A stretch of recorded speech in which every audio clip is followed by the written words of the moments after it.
అన్నట్టుగానే కాపురానికి రాగానే మంచి కాలేజీలో చేరింది కాంతి. మొదట్లో కాస్త చిరాకు పడ్డా తర్వాత పాపం నిజంగానే చదువుకుంటూ ఆడుతూ పాడుతూ తిరిగే వయసు, అసలు ఈ వయసులో పెళ్ళిళ్ళెవరు చేస్తున్నారు అని సరిపెట్టుకుంది కాంతి అత్తగారు జగదాంబ. కాంతి ఒక రకంగా అమాయకురాలే. నిష్కలమైన మనసు, ఎదుటివారి ఉన్నతిని మనస్ఫూర్తిగా కోరుకునే మనస్తత్వం. ఎలాంటి వారినైనా తన మాటలతో నవ్వించడం, ఎలాంటి బాధలో ఉన్న వాళ్లైనా తన చల్లని మాటలతో ఓదార్చి సేద తీర్చడం ఆమెకిష్టం.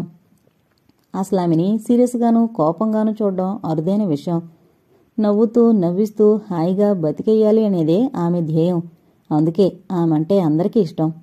అందుకే ఆమె అత్తవారింటికొచ్చినా పుట్టింటి వారితో ఉన్నంత ఆనందంగా చనువుగా ఉండగలుగుతోంది. అలాని చదువు విషయంలో అమాయకంగానూ డల్గానూ ఉంటుందనుకుంటే పొరపాటే. స్టూడెంట్స్తోనూ లెక్చరర్స్తోనూ చక్కగా మూవ్ అవుతూ క్లాసులో ఫస్ట్ మార్కులు తెచ్చుకుంటూ మంచి స్టూడెంట్ అన్న బిరుదు కూడా అందుకుంది. ఆమె దృష్టిలో అత్తగారు, భర్త, ఆడపడుచు అంతా మంచివాళ్లు. నిజంగా కూడా వాళ్లు మంచివాళ్లే. కాకపోతే కాపురానికొచ్చిన కోడలికి చదువు చెప్పించడమే గాక ఇంటి ఆడపిల్లంత అపురూపంగా చూసుకుంటారా? ఆమె మనసెరిగి ఆమె ముచ్చట్లు తీరుస్తారా? రోజులు హాయిగా గడిచిపోతున్నాయి. వారానికి ఒకసారైనా ఫోన్లో మాట్లాడుకుంటూనే ఉంటారు కాంతి అత్తింటివారు, పుట్టింటివారు. గాలి మళ్ళినప్పుడు రాకపోకలు జరుగుతుంటాయి. కాలేజీకెళ్లేదాకా అత్తగారి వెనకే తిరుగుతూ ఆవిడికి సహాయపడ్డం, భర్తకి కావలసినవి చూడ్డం, కాలేజీ నుంచి వచ్చాక అత్తగారికి, భర్తకి కాలేజీలో జరిగిన సంఘటనలన్నీ చెప్పడం, నవ్వించడం, రాత్రి భర్త ముద్దు మురిపాల్లో పాలు పంచుకోవడం, ఆపై పుస్తకాలు తీయడం కాంతి దినచర్య. ఆమెను చూసి అందరిలాగే ముచ్చట పడిపోతాడు ఆ ఇంటి నౌకరు దాసు. కాలం గడుస్తున్న కొద్దీ జగదాంబలో ఒకలాంటి అసహనం చోటు చేసుకుంటోంది. ఎంత వద్దనుకున్నా ఒకలాంటి నిస్పృహ ఆవరిస్తోంది. అది కాంతి గమనించలేదు కానీ మాధవ్ గమనించాడు. అంతేకాదు, దానికి కారణం కూడా అతనికి తెలుసు. అందుకే కాంతి వినకుండా తల్లికి చెప్పేవాడు. గ్రాడ్యుయేషన్ అయిపోవచ్చింది కదమ్మా, ఇక కాంతి ఇంటిపట్టునే ఉండి నీ కోరిక తీరుస్తుంది అంటూ. తల్లి కోరిక త్వరలో కొడుకు బిడ్డని ఎత్తుకుని ముద్దులాడాలని అతను ఏనాడో గ్రహించాడు. నిజమే, చదువు అయిపోవచ్చిందిగా అనుకుని తృప్తిపడేది. ఆ రాత్రి భోజనాలు కాగానే పడగదిలోకొచ్చిన భార్యని అల్లరిగా చూస్తూ, అమ్మయ్యా వచ్చారా దేవుగారు, రండి, ఈ భక్తుడు ఓ వరం అడగబోతున్నాడు అన్నాడు నాటకీయంగా. ఈ భక్తుడి కోరికేమిటో నాకు బాగా తెలుసు. ముందు హార్లిక్స్ తాగండి. చేతిలోని హార్లిక్స్ అందిస్తూ అంది కాంతి. హార్లిక్స్కి బదులు ఆమె చెయ్యందుకున్నాడు. తన పక్కన కూర్చోబెట్టుకుంటూ, నా వరం ఓకే చేసినట్టేగా అన్నాడు గుసగుసగా. ఇది రోజూ ఉండే గొడవేగా మహాశయ, దానికి వరాలు దేవతలంటూ పెద్ద పెద్ద డైలాగ్స్ ఎందుకు? కోపం నటిస్తూ అంది కాంతి. అది కాదు కాంతి. ఏది కాదు? ఏది అన్న చోట వత్తి పలుకుతూ అందామే. అదే నువ్వనుకునేది అది కాదు. మరేంటట? తొందరలో మనం తల్లిదండ్రులం కావాలి. ఓస్ అంతేనా? తేలిగ్గా నేసింది కాంతి. అయితే ఓకేనా? ఉత్సాహంగా అన్నాడతను. నేను కాదన్నానా, కాని చదువు పూర్తి కావాలిగా. అతని కాలర సవరిస్తూ గోముగా అంది కాంతి. అదే అయిపోవచ్చిందిగా, ఇక మనం ఫ్యామిలీ ప్లానింగ్ గొడవల్ని మరిచిపోదాం ఆశగా అన్నాడతను. అమ్మో అదెలా? ఇప్పుడు ప్రెగ్నెన్సీ వస్తే నా ఆశలన్నీ గోవిందా. అంటే నేను ఎంబీఏ పూర్తి చేయాలి. అరచేతుల్ని పరిశీలనగా చూసుకుంటూ అంది కాంతి. అంతే, బాంబు పేలినట్టు త్రుళ్ళిపడ్డాడు మాధవ్. చేతిలోని హార్లిక్స్ తొణికి పక్క మీద పడింది. ఏంటండి మరీ పసివాళ్ల హార్లిక్స్ తాగడం కూడా చేత కాదు. ముద్దుగా విసుకుంటూ అతని చేత హార్లిక్స్ తాగించి బెడ్షీట్ మార్చింది కాంతి. అతను నీరసంగా కోల్బడిపోయాడు. ఏంటండి, నేను చదువుకోవడం మీకు ఇష్టం లేదా అంది అతని కళ్ళలోకి సూటిగా చూస్తూ. ఇష్టం లేక కాదు కాంతి, ఎలాగో కష్టపడి చదువుతున్నావు. రేపు నీకు డిగ్రీ వస్తుంది. హౌస్ వైఫ్కి ఆ మాత్రం చదువు చాలని నా ఉద్దేశం. అమ్మకు కూడా అదే అభిప్రాయం ఉంటుందనుకుంటాను నసిగినట్టు అన్నాడు మాధవ్. చదువుకి లిమిట్స్ ఏమిటండి? అయినా నాకేమంత ఈడు మించిపోయిందని అనునయంగా అంది కాంతి. అది కాదు కాంతి, అమ్మా అత్తయ్య సంగతి వదిలేయండి. నేను చదువుకోవడం మీకు ఇష్టమేగా. నేను చదువుకుంటున్నంత మాత్రాన మీకేమైనా ఇబ్బంది కలుగుతోందా మళ్ళీ కాంతి అంది. ఇబ్బంది కాదు కాంతి, మన పెళ్ళే 3 ఏళ్లయింది. ఎంతవరకు? ఓ పిల్లల గురించా మీ బెంగ? పకపక నవ్వేసింది కాంతి. నాకేం బెంగ కాదు, అమ్మకి అక్కకి ఉందనుకుంటున్నట్టు అన్నాడు మాధవ్. సరేలేండి, మా వాళ్ళు మాత్రం తక్కువ బెంగ పెట్టుకున్నారా?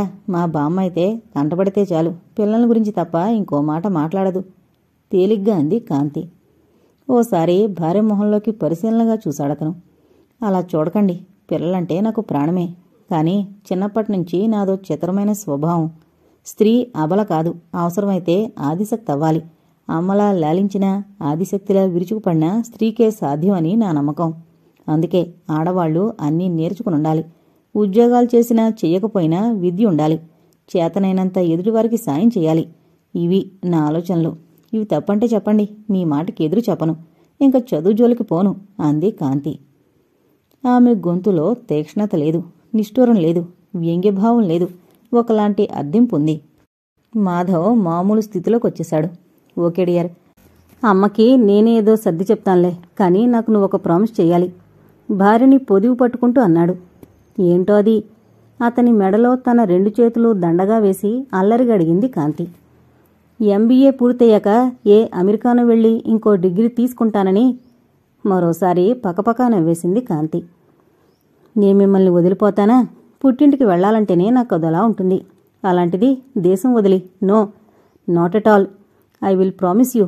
ఎంబీఏ అయ్యాక ఇంకా చదువు మాట ఎత్తను, ఉద్యోగం చేస్తానని కూడా అన్ను. ఓకే అంది మృదువుగా. ఓకే అన్నట్టు పుట్టిల్లంటే గుర్తొచ్చింది. రేపేగా నువ్వు మీ వాళ్ళింటికెళ్ళేది?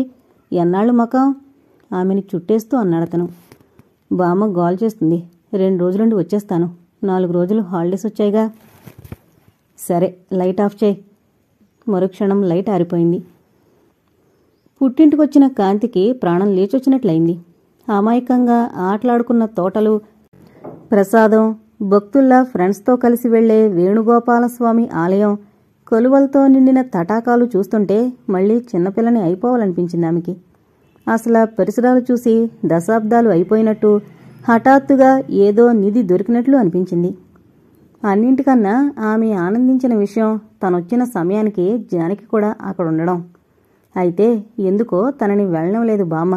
ఏదో వంకతో ఆపేస్తోంది. చిత్రంగా జానకి కూడా రాలేదు. తానొచ్చిందని తెలియగానే రెక్కలు కట్టుకుని బోల్తుందని ఊహించిన కాంతి ఊహ తప్పింది. అదే తల్లితో అంటే ఇప్పుడు అదెందుకొస్తుందే? అది వస్తానన్నా వాళ్ళమ్మ రాణిస్తుందా? దీర్ఘం తీసింది కాంతమ్మగారు. ఏం, మీరేమైనా ఘర్షణ పడ్డారా? కంగారుగా అంది కాంతి. దానికి ఆవిడ మాట్లాడలేదు గాని తల్లి మాత్రం ఏం లేదే, జానకి నెల తప్పిన దగ్గర నుంచి వాళ్ళమ్మ భూమి మీద నిలవడం లేదు. అంతేకాదు పదే పదే వచ్చి మీ కాంతికేమైనా విశేషముందా? మా జానకి నెల తప్పింది, అయినా ఇంకా కాంతికి కడుపు రాకపోవడమేమిటి? ఎవరైనా డాక్టర్కి చూపించలేకపోయారా అంటూ మనసుని గాయపరిచేలా మాట్లాడుతోంది. అందుకే మేం పెద్దగా ఆవిని పలకరించడం లేదు అంది భారంగా. కాంతి నవ్వేసింది. మనవరాలి నవ్వు కాంతమ్మగారికి చికాకు కలిగించింది. నీకు నవ్వెలా వస్తుందే కాంతి? ఓ మూలని స్నేహితురాలు తల్లి కాబోతోంది. ఆ విషయం చెప్తూ ఆ పిల్ల తల్లి మనసు నొచ్చుకునేలా మాట్లాడుతోంది. ఇది విని నువ్వు నవ్వుతున్నావు. బావుందమ్మా, బావుంది. అయినా ఒకళ్ళని ప్రయోజనమేముందిలే. పెళ్ళవగానే నువ్వు నెల తప్పుంటే ఊరి వాళ్ల చేత ఇన్ని మాటలు పడేవాళ్లం కాదుగా అంటూ సహస్రం చదివింది. అబ్బబ్బా, పిల్లలేగా, ఇంక కనేస్తాలే. మళ్లీ నవ్వింది కాంతి. రుసరుసలాడింది కాంతమ్మగారు. బామ్మా, నేను ఎంచక్కా చదువుకుని డిగ్రీలు సంపాదిస్తుంటే మెచ్చుకోవాల్సింది పోయి పిల్లలో పిల్లలో అని గొడవ చేస్తావేంటే? గోముగా అంది కాంతి. నిజమేనే తల్లి, నిజంగా నువ్వు చాలా అదృష్టవంతురాలివి. మంచి అత్తవారిల్లు దొరికింది. లేకపోతే పెళ్ళైన పిల్లని కోడలుగానే చూస్తారు గాని కూతుర్లా చదువులు చెప్పించే అత్తారుంటారా? అదే నేను ఊరందరికీ చెప్తుంటాను అంది గర్వంగా. కాంతి నవ్వింది. అన్నట్టు ఈ సంగతి విన్నావా? మెల్లగా అంది కాంతమ్మగారు. ఏంటి బామ్మ, జానకి నెల తప్పడం గురించేనా? ఛా, అది కాదే. ఆ అహల్య నానిగాణ్ణి తరిమేసింది. రహస్యం చెబుతున్నట్టంది కాంతమ్మగారు. ఏంటి? తుళ్ళిపడింది కాంతి. అవునే, నాని ఇల్లుదులు వెళ్ళిపోయాడు బాధగా అంది సుభద్ర. ఓ, అందుకే జానకి రాలేదు. లేకపోతే ఈ పాటికి 10 సార్లు వచ్చేది. ఛ, నేనైనా వెళ్లాల్సింది అంటూ తనని తానే నిందించుకుంది కాంతి. అసలేమైందమ్మా అంది ఆతృతగా. నన్నడగవే, నేను చెప్తాను. వాడసలే అభిమానస్తుడు, ఎవరి జోలికి వెళ్ళని అతి మంచివాడు. అలాంటి వాణ్ణి నిర్దాక్షిణ్యంగా. అత్తయ్య, ఇప్పుడు అవన్నీ ఎందుకు? మనసుకేదో బాధ కలిగి నాని వెళ్ళిపోయాడు. ఆ అహల్య వాళ్ళు అదే చెప్తున్నారు. ఇంకా గొడవ మనకెందుకు? అత్తగారి మాట పూర్తి కాకుండానే అంది సుభద్ర. నిజమే, ఆ అహల్య గురించి మాట్లాడుకున్న పాపమే భారంగా అంది కాంతమ్మ. వాళ్ల మాటలను బట్టి నాని ఇల్లొదిలిపోయడం తెలిసింది గాని ఎందుకెళ్లాడో అర్థం కాలేదు. అదే తల్లిని అడిగింది. నాని సున్నిత మనస్కుడని నీకు తెలుసుగా, ఆవిడేదో పౌరుషంగా మాట్లాడుంటుంది, వీడు ఇల్లొదిలిపోయింటాడు అంది సుభద్ర. అదేం కాదు, తండ్రిపోయి అల్లాడుతున్న ఆ అమాయకుణ్ణి ఆస్తి కోసం బయటికి గెంటిందా రాక్షసి కోపంగా అంది కాంతమ్మగారు. వాట్, నాని వాళ్ల డాడీ పోయారా? కాంతి నెత్తిన మరో పిడుగు పడినట్లయింది. అవును కాంతి, హార్ట్అటాక్తో అతను పోయాడు. ఉద్యోగం చేస్తూ పోయాడు కాబట్టి ఏదో డబ్బు బానే వచ్చిందట. ఎక్కడో బాంబే నుంచి శవాన్ని తీసుకురావడం ఎందుకని ఆ అహల్య అడ్డుపడిందట. ఇంకా ఆవిడ మాటకి ఎదురేం చెప్పగలడా మగాడు? ఇంకా నోరెత్తకుండా నానితో సహా వెళ్లి తమ్ముణ్ణి ఇంత బూడిద చేసి డబ్బు దశకంతో తిరిగొచ్చాడు నిరసనగా అంది కాంతమ్మగారు. కాంతి మనసంతా చేదుగా అయిపోయింది. ఇదిగో, నువ్విలా బాధపడతావనే ఈ విషయం నీకు తెలియనివ్వలేదు కూతురి తల నిమురుతూ అనునయంగా అంది సుభద్ర. సరే, జరిగిన ట్రాజెడీ జరిగిపోయింది. మరి నాని ఎందుకెళ్ళిపోయాడు? కాస్త తేరుకున్న కాంతి మెల్లగా అంది. చెప్పానుగా, డబ్బు కోసం వాణ్ణి రాచి రంపాను పెట్టి ఇంట్లోంచి పారిపోయేలా చేసింది అహల్య అంది కాంతమ్మగారు. కాంతికి విషయం అర్థమైంది. జానకి వాళ్ళుంటున్న ఇల్లు ఎక్కడో పల్లెల్లో ఉన్న కొద్దిపాటి పొలాలు అన్నదమ్ములిద్దరికే చెందుతాయి. జానకి తండ్రి కాస్త అమాయకుడు. అతని భార్య గయ్యాళి అవడాన అతనికి నోరు తెరిచే ధైర్యం లేదు. కాని అతని తమ్ముడికి తెలివితో పాటు చదువు సంధ్యలు తెగింపు లాంటి ఉన్నాయి. అతనికి తగ్గ ఇల్లాలు దొరకడంతో అతను ఎక్కడో దూరంగా ఉండి ఉద్యోగంలో స్థిరపడిపోయాడు. నాని మాత్రం జానకితో పాటు చదువుకుంటున్నాడు తల్లి కాలం చేశాక. కాని ఇప్పుడు ఈ పరిణామమే ఆమెకు కొరుకుడు పడ్డం లేదు. అందుకే నేనోసారి జానిని కలిసొచ్చేస్తానమ్మా, తొందరగా వచ్చేస్తాను అని చెప్పి జానకి వాళ్ళింటికేసి బయలుదేరింది. పక్క వీధే వాళ్లది. ఆ ఇంటి వాళ్ళని ఎలా పలకరించాలో ఎలా మాట్లాడాలో ఆలోచిస్తూ ఇల్లు చేరింది. మిగతా వాళ్ల సంగతి ఎలా ఉన్నాగాని నాని అంటే జానకి ప్రాణమని ఆమెకి తెలుసు. అందుకే జానకిని అడిగితే అన్ని విషయాలు స్పష్టంగా తెలుస్తాయనే నమ్మకంతో బొరువెక్కిన గుండెతో తలుపు తట్టింది. తలుపు అహల్య తెరిచింది. కాంతిని చూడగానే ఇంత మొహం చేసుకుని, రావే కాంతి, రా, ఎప్పుడొచ్చో, మీ అత్తగారు వాళ్ళు బావున్నారా అంటూ ఆప్యాయంగా ఆహ్వానించి కూర్చోబెట్టింది. ఆమెలో విచారపు ఛాయలు మచ్చుక్కైనా లేవు సరికదా, ఎప్పుడూ లేనంత ఆనందంగా కనిపించింది. జానీ లేదా ఆంటీ నవ్వుతూ అడిగింది కాంతి. ఆవిడడిగిన ప్రశ్నలకి జవాబు చెప్పక. మేడ మీదుంది, పిలుస్తాను అన్నట్టు నీకేమైనా విశేషముందా అంటూనే మా జానీ తల్లి కాబోతోంది అంది. ఆమె మాటల్లోని వ్యంగ్యాన్ని గుర్తించినట్టు చాలా సంతోషం ఆంటీ, అది వినే దానికి అభినందనలు చెప్పాలనొచ్చాను అంది హాయిగా నవ్వుతూ. అది కాదే, నీకేమైనా నెల తప్పిందా అని కాంతికి అర్థం కాలేదేమో అన్నట్టు వివరంగా అడిగింది అహల్య. ఇంకా కాలేదంటే, నా పెళ్లికన్నా జానీ పెళ్లి ముందైంది. అది కాక దానికన్నా 4 ఏళ్లు చిన్నదాన్ని, ఇంకో 4 ఏళ్లలో నెల తప్పదంటావా చిరునవ్వుతోనే అంది కాంతి. అహల్య మొహం మాడిపోయింది. ఇప్పుడు వయసులు గోత్రాలు ఎవరడిగారు? నెల తప్పిందా అన్నాను, తప్పితే తప్పిందని చెప్పు, లేకపోతే లేదు అని చెప్పు అంది గంభీరంగా. ఆవిడ హర్ట్ అయిందని గ్రహించిన కాంతి, సారీ అత్త, ఏదో తమాషా కన్నాను, నీ ఆరోగ్యం ఎలా ఉంది అంది మాట వరుసగా. అంతవరకు ఉత్సాహంగా మాట్లాడిన అహల్య, నా ఆరోగ్యానికే ఉందిలే, ఇంట్లో నేనున్నా ఒకటే లేకపోయినా ఒకటే అంది గొంతులోకి నీరసాన్ని వైరాగ్యాన్ని తెచ్చిపెట్టుకుంటూ. ఇంకేం మాట్లాడాలో తోచలేదు కాంతికి. తొందరగా జాని వస్తే బావుండు అనుకుంది మనసులో. మామూలుగా అయితే సరాసరి మేడ మీదకి వెళ్ళిపోయేదే. ఇప్పటి అహల్య మాటలు ప్రవర్తన చూశాక ఆమెకు ధైర్యం చాలలేదు. కూతుర్ని కింద నుంచి ఓ కేక పెట్టింది. తను ఓ సోఫాలో చతికిలు పడుతూ, ఇంకా ఏంటి విశేషాలు అంది కుతూహలంగా. కాంతి అత్తగారి మీద ఆడబడుచు మీద చాడీలు చెప్తే వినాలని మహా సరదాగా ఉందామెకి. విశేషాలేముంటాయి, అంతా రొటీన్. కాని పాపం భవానీ అంకుల్ పోయారటగా అంది కాంతి బాధగా. హఠాత్తుగా అహల్యమొహం వెలవలపోయింది. అవునమ్మా, ఆనాడు ఆవిడ, ఈనాడు ఈయన పోయి ఆ నానిగాణ్ణి నా పాల పడేసిపోయారు. కడుపున పుట్టిన బిడ్డ కాకపోయినా స్వంత బిడ్డ కన్నా ఎక్కువగా చూసుకున్నాను, చదువు సంధ్యలు చెప్పిస్తున్నాను. కాని వాడు ఇంట్లోనే దొంగతనాలు మొదలుపెట్టాడు కళ్ళు తుడుచుకుంటూ అంది. బిగుసుకుపోయింది కాంతి. ఏంటి, నాని దొంగతనాలు చేస్తున్నాడా అంది అప్రయత్నంగా. అయ్యో, చిల్లర దొంగతనాలు కాదే తల్లి, ఇనపెట్టి తీసి వెండి బంగారు అమ్ముకుని జల్సాలు చేస్తున్నాడు. అన్నీ తెలిసిన తల్లిదండ్రులు లేని పిల్లాడు గదా అని కడుపులో పెట్టుకున్నాను. మొన్నటికి మొన్న నా కాసుల పేరు చంద్రహారం కూడా దొంగలించి దొరికిపోయాడు. నిజం చెప్పొద్దు. అప్పుడు కాస్త మందలించిన మాట నిజమే.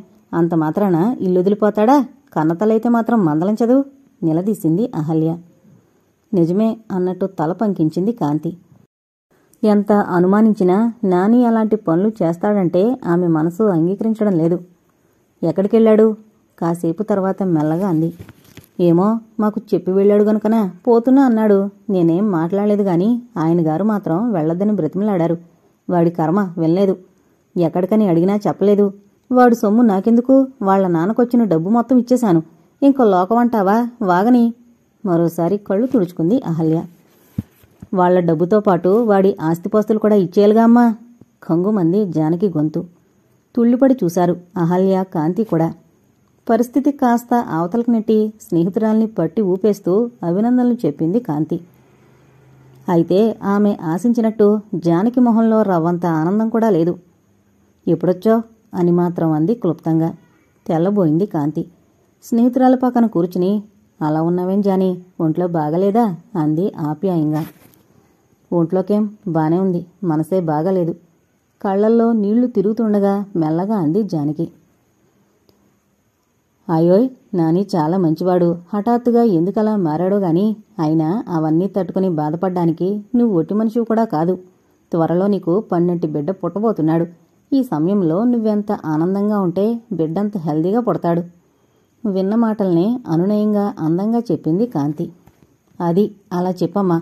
ఆ నాని వెళ్ళిపోవడానికి కారణం నేనే అన్నట్టు ఇది వీళ్ల నాన్న నా మీద కత్తిగట్టారు. ఓ మాట పలుకు లేదు. నన్ను శత్రువుని చూసినట్టు చూస్తున్నారు బాధగా అంది అహల్య. కాంతికి ఆవిడ పరిస్థితి చూస్తే జాలేసింది. నిజమే జానకి, అతనికి కాస్త అభిమానం ఎక్కువేనని నాకు తెలుసు. చేసిన నేరం బయటపడేసరికి భరించలేకపోయాడు, వెళ్ళిపోయాడు. దీనికి ఆంటీ ఏం చేస్తారు? ఆయన నాని ఆడపిల్లేం కాదు. ఏ ప్రమాదం ముంచుకొస్తుందో అని భయపడ్డానికి నవ్వుతూనే అంది. జానకి నవ్వలేదు సరికదా. నాని దొంగతనం చేశాడని నువ్వు నమ్ముతున్నావా అంది సీరియస్గా. నమ్మానా అంటే అదే ఆంటీ చెప్పారుగా నసిగింది కాంతి. రేపు నేను కూడా ఏదో దొంగలించానని కదల్లి చక్కని సీన్ క్రియేట్ చేస్తుంది. అప్పుడు నమ్ముతావా? జానీ. అవునే, డబ్బు ఎంత పనైనా చేయిస్తుంది. కానీ కాంతి, డబ్బుని మనం మళ్లీ సంపాదించొచ్చు. పోయిన వాళ్ళెలా సంపాదిస్తామే? దుఃఖంతో జానకి గొంతు పూడుకుపోయింది. చూసావా కాంతి, కన్న తల్లినైనా చూడకుండా అదెలా మాట్లాడుతుందో కస్సుమంది అహల్య. అవును జానీ, నువ్వలా మాట్లాడకూడదు. ఆంటీ ఏదైనా అంటే మాత్రం అతను ఇల్లుదిలిపోవాలా? అయినా నువ్వేం కంగారు పడకు. నీకు కొడుకు పుట్టాడని తెలియగానే మేనల్ని చూసుకోవడానికి రెక్కలు కట్టుకుని మరీ వాళ్తాడు. తన సహజ ధోరణిలో నవ్వుతూ అంది కాంతి. రాడు రాలేడు గొణిగింది జానకి. ఏంటే? ఏం లేదు. ఎల్లుండా నేను మా ఇంటికి వెళ్ళిపోతున్నా. పురిటికి కూడా ఇక్కడికి రాను. నీకేమైనా పిచ్చా అరిచినట్టు అంది కాంతి. పిచ్చెక్కినా బావుండేది. సరే, నీ మూడు బాగలేదు గాని పద, ఓసారి వేణుగోపాలస్వామి ఆలయానికెళ్ళి కూర్చుందాం అంది కాంతి జానకిని బలవంతంగా లేవదీస్తూ. వాళ్ళింటికి కాస్త దగ్గరలోని వేణుగోపాలస్వామి ఆలయంలోని చెట్టు కింద కూర్చుని కబుర్లు చెప్పుకోవడం వాళ్ళకి చాలా ఇష్టం. తల్లికి మాట మాత్రమైనా చెప్పకుండా చెప్పులేసుకుని కాంతితో కలిసి బయటికి నడిచింది జానకి. ఇద్దరూ మౌనంగా ఆలయ ప్రాంగణంలో ప్రవేశించి దైవదర్శనం చేసుకుని వెనగ్గా ఉన్న పెద్ద రావి చెట్టు చుట్టూ కట్టిన రాతి మీద కూర్చున్నారు. కొన్ని క్షణాలు నిశ్శబ్దంగా గడిచిపోయాయి. తర్వాత కాంతి సరదాగా కబుర్లు చెప్పి జానకిని నవ్వించాలని చూసింది కానీ సాధ్యపడలేదు.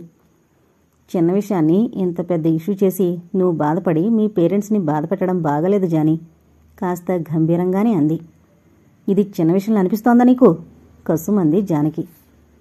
అది కాదు జానీ, లోకంలో ఇలాంటివి ఎన్ని జరగడం లేదు చెప్పు. నాని వెళ్ళిపోయాడు. కానీ త్వరలోనే తన తప్పు తెలుసుకుని తనే తిరిగొస్తాడు. దానికి నువ్వంత వర్రీ అవడం ఏం బాగాలేదు. నిజమే కాంతి, బతుకుంటే వస్తాడు. కానీ నాని చచ్చిపోయాడు. కాంతి చచ్చిపోయాడు. ఒక్కసారి బౌరుమంది జానకి. ఏంటి? కొయ్యబారిపోయింది కాంతి. అవును కాంతి, మొదట్నుంచి నానిని అమ్మ ఆరళ్లు పెడుతూనే ఉండేది. బాబాయ్ పోయాక మరీను. అంతేకాదు, నాని ఆస్తి మీద ఆవిడ కన్ను పడింది. ఎలాగైనా అతన్ని ఇంట్లోంచి పంపేస్తే ఇళ్ళు వాకిళ్ళు మాకొక్కళ్ళకే చెందుతాయని ఆవిడ ఆశ. అందుకే ప్లాన్గా తన నగలు తీసి నాని పిక్నిక్ తీసుకెళ్లే సూట్ కేసులో పెట్టి తర్వాత పెద్ద సీన్ క్రియేట్ చేసింది.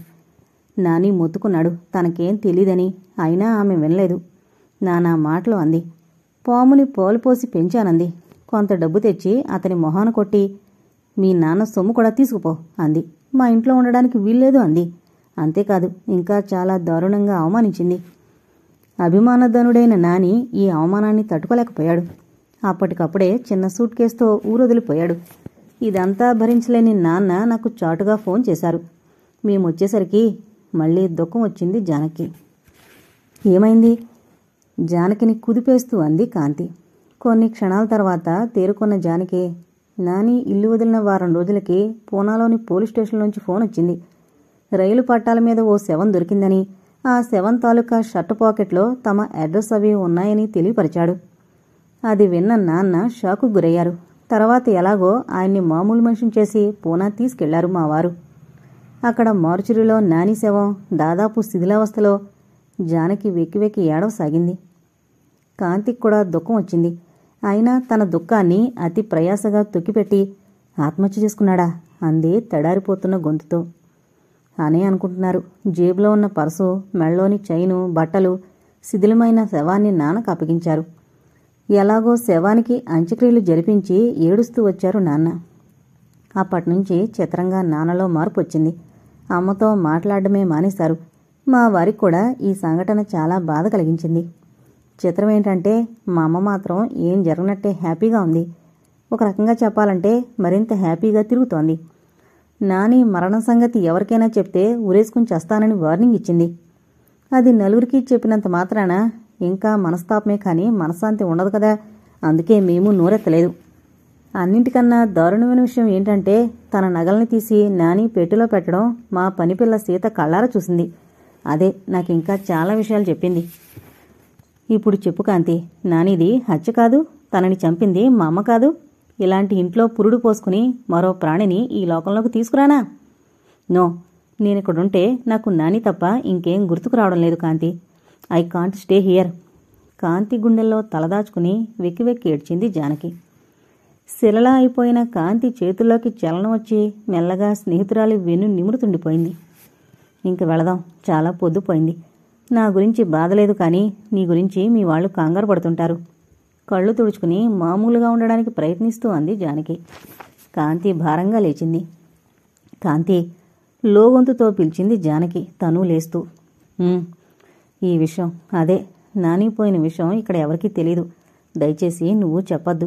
మా అమ్మకి చెడ్డ పేరుస్తుందని కాదు, నేను అలాంటి దాని కూతుర్నని చెప్పుకోవడానికి సిగ్గుగా ఉంది. అందుకే ఇది నీ మనసులోనే దాచుకో ప్లీజ్. జానకి కళ్ళల్లో నీళ్లు తిరిగాయి. కాంతికి జాలేసింది. జానకి స్వభావం ఆమెకు బాగా తెలుసు. తల్లి ఛాయలు ఆమెలో ఏ కొసానా లేవని, ముఖ్యంగా నానిని చాలా ప్రేమాభిమానాలతో చూసుకునేదని కూడా తెలుసు. అదీకాక ఇప్పుడు జానకి ఒట్టి మనిషి కూడా కాదు. తను హ్యాపీగా ఉండడానికి తను ఏదైనా చెయ్యాలి అనుకుంది. అందుకే బలవంతంగా నవ్వుతూ, అలాగే, ఈ విషయం నా గుండెల్లోనే ఉంటుంది, కానీ నువ్వు నాకు మాట ఇవ్వాలి అంది. ఏంటి? ఇంకా జరిగిందంతా మరిచిపోయి హాయిగా ఉండు. నిందలేందే బొందె పోదు అంటారు. నాని చావు అలా రాసిపెట్టుంది. అలా జరిగిపోయింది. నీకు బాధ ఉండదు అన్ను, కానీ ప్రయత్నిస్తే ఇది మరిచిపోవడం అంత కష్టమేం కాదు. కానీ నానితో సరదాగా గడిపిన ఇంట్లో నాకు ఉండాలనిపించడం లేదు కాంతి. అదీగాక అమ్మకి పట్టిన ధనపిశాచిని తలుచుకుంటే భయం వేస్తోంది కూడా. నాని ఆస్తి కూడా నాకే చెందాలని ప్రయత్నించింది గాని దాన్ని నేను తీసుకోగలనా? బేలగా అంది జానకి. నిజమే, కానీ ఎప్పుడో వచ్చే ఆస్తిని గురించి ఇప్పుడు ఆలోచించడం వెర్రితనం. మీ వాళ్ల తదనంతరం వచ్చే ఆ ఆస్తిని ఏ అనాథ శరణాలయానికి ఇచ్చేద్దు గాని అప్పుడు నీకు పైలోకంలోన్న నాని ఆత్మకి శాంతి ఉంటుంది. ఓకే? జానకి భుజం మీద చెయ్యి వేసి నడిపిస్తూ అంది కాంతి. జానకి మొహంలో కాస్త రిలీఫ్ కనిపించింది. తర్వాత ఆమెకేవో కబుర్లు చెప్పి నవ్వించి మళ్లీ ఇంట్లో దించి మరీ వెళ్ళింది కాంతి. ఆమె వెళ్లేసరికి అందరూ ఆతృతగా ఎదురు చూస్తున్నారు. కాంతమ్మగారైతే వీధిలోనే నిల్చుంది. ఏంటే, ఎంత పొద్దుపోయేదాకా వాళ్ళింట్లో ఏం చేస్తున్నావు? తన కూతురు కడుపు గురించి చెప్పి నీకు నెల తప్పలేదని వెకిరింపుగా మాట్లాడిందా ఆహల్య? అంటూ కాంతిని పట్టుకుని ప్రశ్నలతో ఉక్కిరిబిక్కిరి చేసేసింది. చ, అదేం లేదు బామ్మ, నానిని గురించే తెగ బాధపడింది. అయినా కాస్త మందలించినంత మాత్రాన ఇల్లొదిలిపోవాలా అంటూ ఆరిందలా దీర్ఘం తీస్తూ లోపలికొచ్చింది కాంతి. వాళ్ళింట్లో ఇంతసేపు ఏం మాట్లాడుకున్నారమ్మా అన్నాడు తండ్రి. గుళ్ళోకెళ్ళి కూర్చున్నా నాన్న, ఏవో చిన్ననాటి కబుర్లు నవ్వింది కాంతి. గుడంటే గుర్తొచ్చింది. రేపొద్దున్నే మనం ఆ వేణుగోపాలస్వామి గుడికెళ్లాలే కాంతి అంది కాంతమ్మగారు. ఎందుకు అన్నట్టు చూసింది సుభద్ర. నాకు తెలుసు నవ్వింది కాంతి. ఎందుకనుకుంటున్నావు ముసుముసుగా నవ్వుతూ అంది కాంతమ్మగారు. ఇంకెందుకు అక్కడున్న రావి చెట్టుకు ఉయ్యాల కట్టించాలని అంతేగా మూతి అదోలా తిప్పుతూ అంది కాంతి. కాంతమ్మగారి మొహం వెలిగిపోయింది. నాతల్లే ఎలాగైనా నువ్వు చాలా తెలివిగలదానివి. ఆ రావి చెట్టుకి ఉయ్యాల కడితే సంవత్సరం తిరగకుండా గుమ్మడి పొన్నెంటి కొడుకు పడతాడు. అందుకే రేపు నీ చేత ఉయ్యాల కట్టిస్తానని మొక్కుకున్నాను అంది ఉత్సాహంగా. అహల్య రాఘవ మొహాలు చూసుకున్నారు. వాళ్ళకి తెలుసు కాంతి వాళ్ళు ఫ్యామిలీ ప్లానింగ్ పాటిస్తున్నారని. అయినా ఎవరూ మాట్లాడలేదు. అన్నట్టే మర్నాడు పొద్దున్నే తలారా స్నానం చేయించి కొత్త బట్టలు కట్టి కాంతిని గుళ్ళోకి తీసుకెళ్లి ఆమె చేత రావి చెట్టుకి ఉయ్యాల కట్టించింది కాంతమ్మగారు. అంతేకాదు, ఈసారి నువ్వు వచ్చేసరికి ఉయ్యాల కూడా చేయిస్తాను అని వాగ్దానం కూడా చేసింది.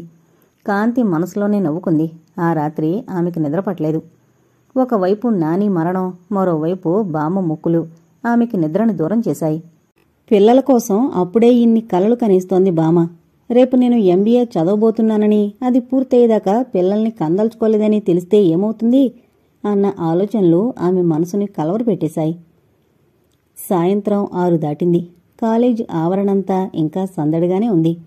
కారణం, ప్రస్తుతం ఉన్న ప్రిన్సిపాల్ రిటైర్డ్ అవడం వల్ల ఫేర్వెల్ పార్టీ అరేంజ్ చేశారు. అందుకే లెక్చరర్స్తో పాటు స్టూడెంట్స్ కూడా ఉండాల్సొచ్చింది. అంతవరకు అసహనంగా కూర్చున్న కాంతి పార్టీ అయిపోగానే హడావిడిగా లేచింది. ఏంటి వెళ్ళిపోతున్నావా క్లాస్మేట్ స్వప్న అడిగింది. వెళ్లాలే, 6:30 అయిపోయింది, మా వారు వచ్చేస్తారు వాచ్ చూసుకుంటూ కంగారుగా అంది కాంతి.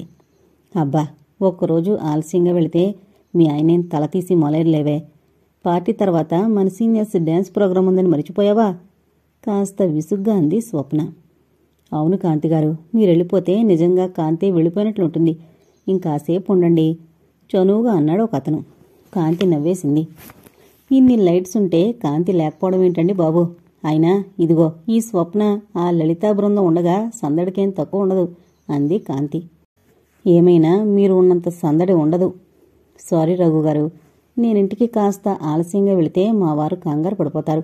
మా అత్తగారు సరే పోటుకోలోనే మకాం పెట్టేస్తారు. ప్లీజ్ డోంట్ థింక్ అదర్వైజ్ అంటూ అందరితో సున్నితంగా చెప్పేసి కారుకేసి నడిచింది కాంతి.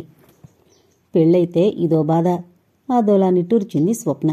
కాంతికి ఆ మాట వినిపించి సన్నగా నవ్వుకుంది. 10 నిమిషాల్లో కారు వెళ్లి పోర్టుకోలో ఆగింది. ఆమె డ్రైవర్ని తీసుకెళ్లదు. ఆమె చక్కగా డ్రైవ్ చేయగలదు. కాంతి కాపురానికి రాగానే ఆమె కోసం ఓ మారుతి 1000 తీసుకున్నాడు మాధవ్.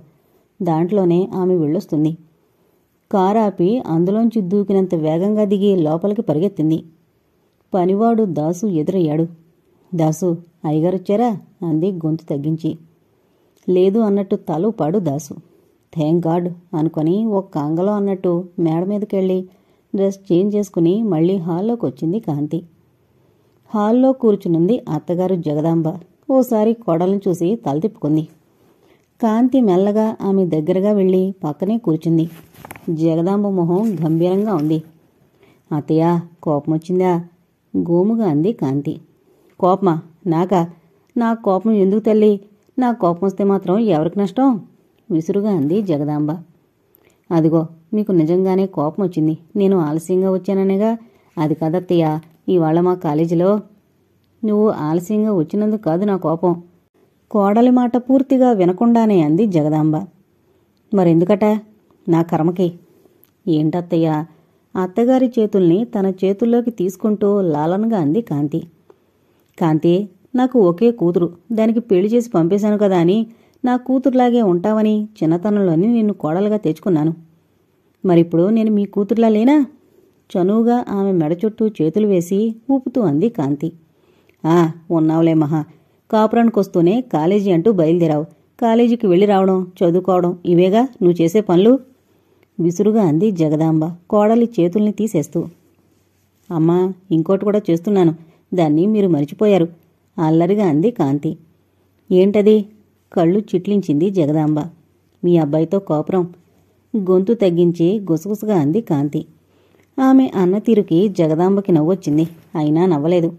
గొప్పేలే, నాకు కావలసింది అంతేకాదు అంది మూతి ముడిచి. మరేం కావాలట? ఏం కావాలో నీకు తెలీదా? చెప్తేనే కదా అత్తయ్య తెలిసేది. మూతి అదోలా ముడుస్తూ అంది కాంతి. అయితే చెప్తాను విను. నాకు ఓ మనవడో మనవరాలో కావాలి. ఓస్, అంతేనా? నేనింకా ఏదో అనుకుని కంగారు పడ్డాను. మీకు కావలసింది మనవలు అంతేగా? నేననుకున్న ఆ డిగ్రీ చేతికి రానియండి. మీకు ఎంతమంది కావాలంటే అంతమందిని కనిస్తాను. ఓ 6 మంది చాలా. 3 మగ 3 ఆడ. కాదంటే ఇంకో 2 వేసుకోండి. వేళ్లు చూపిస్తూ అంది కాంతి. ఏంటే, పిల్లల్నే కనిస్తావా కొనిస్తావా? కంగుమంది వనజ గొంతు. తుళ్ళిపడి చూసింది కాంతి. 6 మందిని కనిస్తుందట. ఇవేమైనా బజార్లో దొరికే వస్తువులా? డజన్లు 6 అనుకుని తెచ్చుకోవడానికి? వ్యంగ్యంగా అంది వనజ. అవేం పట్టించుకొని కాంతి గబాలను లేచి వనజ మెడ చుట్టూ చేతులు వేసి ఊపేస్తూ, హాయ్ అర్ధమగుడు గారు, తమరెప్పుడొచ్చారు అంది ఆనందంగా. ఎప్పుడొస్తే ఏంటి, నువ్వింట్లో ఉండవుగా? సారీ వదినా, ఇవాళ కాస్త లేటైంది. కాఫీ అది తీసుకున్నావా? అన్నట్టు అన్నయ్య గారు బాబు ఏరి? అలా బయటికెళ్లారులే. అది సరే, ఓ మాట అడుగుతాను చెప్పు. మీ పెళ్ళయి ఎన్నేళ్లయింది? సీరియస్గా అంది వనజ. ఏంటి, అప్పుడే మరిచిపోయావా? Just 3 years. జస్ట్ 3 ఇయర్స్ అంటే 3 ఏళ్లు అంత తక్కువగా కనిపిస్తున్నాయి నీకు? కస్సుమంది వనజ. ఇదిగో వదినా, నాతో ఏదో పోట్లాడాలని వచ్చినట్టున్నావు. కానీ మై డియర్ వదినా, నువ్వెంత పోట్లాడినా నేను మాత్రం పోట్లాడను. ఎంతకీ నీ ఆగ్రహానికి కారణమేమిటో చెబుదు. గోముగా అంది కాంతి. పోట్లాడ్డానికి కాదు, పెళ్లినాటి విషయాలు గుర్తు చేయాలని పనిగట్టుకుని మరీ వచ్చాను. భలే దానివే వదినా, ఆ విషయాలన్నీ నేను మర్చిపోయాననుకున్నావా? నిజం వదినా, అవన్నీ నాకు నిన్నో మొన్నో జరిగినట్టున్నాయి. పెళ్లిలో మా అమ్మ నన్ను సిగ్గుపడమని తిట్టడం, మా ఫ్రెండ్స్ జాని వాగద్దని చెవి పట్టుకోవడం, శోభనం నాటి రాత్రి పాల గ్లాసు నా చేతికిచ్చి మా తమ్ముడికి కూడా సగం ఇవ్వమని హెచ్చరించడం, గదిలో నా ప్రవర్తన చూసి ఆయన గారు కంగారు పడిపోవడం, ఇంకా కళ్ల ముందు సినిమా రీళ్లలా కనిపిస్తున్నాయి. మెలికలు తిరుగుతూ అంది కాంతి. వనజమొహం గంభీరంగా అయిపోయింది. అంతేనా? ఇంకేం గుర్తు రావడం లేదా? అంది సూటిగా చూస్తూ. ఇంకానా? అంటే రూంలో చాలా జరిగాయి. అవన్నీ గుర్తున్నాయి. కానీ అవన్నీ చెప్తే బావుండదు వదినా. సిగ్గు అభినయించింది కాంతి. ఆమె మాటలకి వనజకి కాస్త నవ్వొచ్చింది. అయినా నవ్వలేదు. కాంతి, ఇంకా నువ్వు చిన్నపిల్లననుకుంటున్నావా? అంది గంభీరంగా. ఏం కాదా? నీకు పెళ్ళయింది, 20 ఏళ్ళొస్తున్నాయి. ఇంకా పసిపిల్లలా ప్రవర్తిస్తే ఎలా? ఇదిగో వదినా, 20 ఏళ్ళొచ్చినా 60 ఏళ్లు దాటినా నేనింతే. అసలు విషయం చెప్పకుండా ఈ ఎడాపెడా వాయింపుడేంటమ్మా? బొంగుమూతి పెట్టింది కాంతి. ఇంకా అర్థం కాలేదా? తన కొడుక్కి పిల్లని కనివ్వలేదని దానికి చాలా కోపంగా ఉంది అంది జగదాంబ సన్నగా నవ్వుతూ. ఏంటి, పెళ్ళం కోసం మాలుడు అంత తొందరపడిపోతున్నాడు వదినా? చిలిపిగా అంది కాంతి. ఈసారి వనజకు కూడా నవ్వొచ్చింది. చాలే వేళకోళం, నేను నిజంగానే అడుగుతున్నా. నువ్వు బిడ్డని కని తీరాల్సిందే అంది గాంభీర్యాన్ని నటిస్తూ. అలాగే, చదువు కానీ అయిపోయినట్టేగా. ఇంకా ప్రెగ్నెన్సీ వచ్చినా పర్లేదు. ఇంకా ఎక్కడా? ఇప్పుడు గ్రాడ్యుయేషనేగా పూర్తయ్యేది. తాపీగా అంది కాంతి. తుళ్ళిపడ్డారు జగదాంబ వనజ. అదేంటి, పీజీ కూడా చేయాలనుకుంటున్నావా? తడారిపోతున్నట్టున్న గొంతుతో అంది ముందుగా తేరుకున్న వనజ. కాదు, ఎంబీఏ చెయ్యాలనుందదినా. ఎంబీఏనా? అవునొదినా. సీఏ గాని ఎంబీఏ గాని చెయ్యాలని నా చిరకాల వాంఛ. మీ అందరి సహకారం వల్ల గ్రాడ్యుయేషన్ అయిపోయినట్టే. ఇంకా మిగిలింది ఎంబీఏ. అది కూడా పూర్తయితే. స్టాప్ అరిచింది వనజ. కాంతి బెత్తరపోయింది. ఇది మాధవుడికి తెలుసా? వనజ తీక్షణంగా అంది. తెలుసు అన్నట్టు తల ఊపింది కాంతి. నీరసంగా కోల్బడిపోయింది జగదాంబ. ఏంటత్తయ్య, జరగరాందేదో జరిగిపోయినట్టు అలా అయిపోయారు. అయినా ఇప్పుడేమైందని? నేను కాలేజీలో చేరినా ఏ విధంగానైనా మిమ్మల్ని ఇబ్బంది పెట్టానా? ఆయనకేదైనా లోటు చేశానా? మొహం చిన్నబుచ్చుకున్నట్టు అంది కాంతి. క్షణం తికమక పడింది జగదాంబ. నిజంగానే కాంతి ఆ ఇంటికి కాంతిలాగే వచ్చింది. ఎవరికీ ఏ లోటు రాకుండా చూసుకుంటూ పనివాళ్ల దగ్గర నుంచి బంధువర్గం వరకు అందరికీ ఆప్తురాలైంది. ముఖ్యంగా భర్తని అత్తగారిని దైవాల్లా చూసుకుంటుంది. అసలు అన్యోన్య దాంపత్యం అంటే కాంతి మాధవులదేనని, కోళ్లంటే కాంతిలాంటి కోడలుండాలని నలుగురు అనుకునేలా మంచి పేరు తెచ్చుకుంది.